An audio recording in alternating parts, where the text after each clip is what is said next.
আসসালামু আলাইকুম। দেশ এবং প্রবাস থেকে যারা ভিডিওটি দেখতেছেন সবাইকে জানাই স্বাগতম ও অভিনন্দন।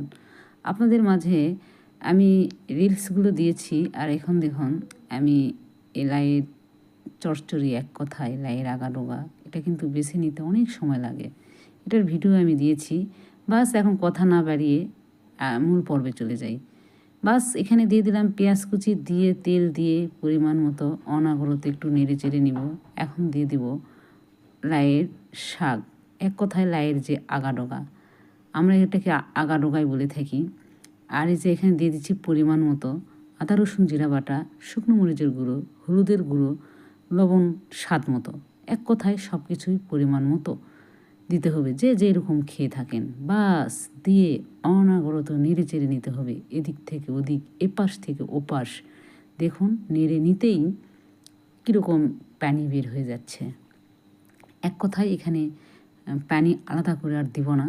আর এখন ঢাকনা দিয়ে কিছুক্ষণ ঢেকে রেখে দিব, কারণ এটা ঢেকেই রান্না করতে হবে। আর এপাশে দেখুন আমি এটার ভিডিও দিয়েছি, একটু সামান্য করে দিয়ে দিচ্ছি।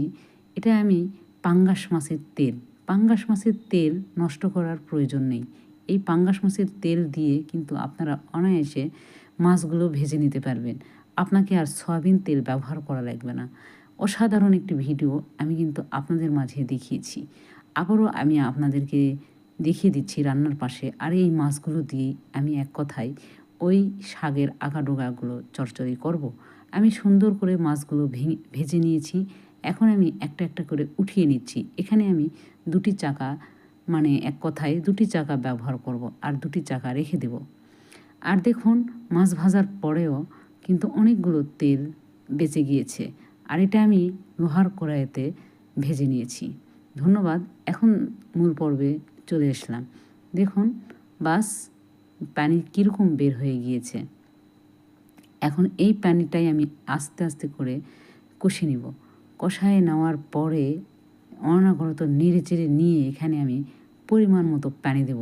আর দেখুন শাকগুলো কীরকম, মানে এক কথায় মিলিয়ে গিয়েছে। এখন এখানে আমি দিয়ে দেব দুটি চাকা, আর দুটি চাকা রেখে দেব। এটা আমি আগেও বলেছি, এখনও বলছি। বাস দিয়ে আমি এদিক ওদিক থেকে একটু নাড়াচাড়া দিয়ে বাস ঢাকনা দিয়ে কিছুক্ষণ ঢেকে রান্না করে নেব। দেখুন এই পর্যায়ে আমার রান্নাটা কমপ্লিট। আর ঠিক এইরকম রসালো হতে হবে, তাহলে খেতে সুস্বাদু, অনেকটাই টেস্টি। আপনারা মাংস রেখে অনায়াসে এক থাল পেট ভরে ভাত খেয়ে নিতে পারবেন। যাকে দেখতে ভালো লাগে তাকে খেতেও মজা, ভীষণ মজা আসলে।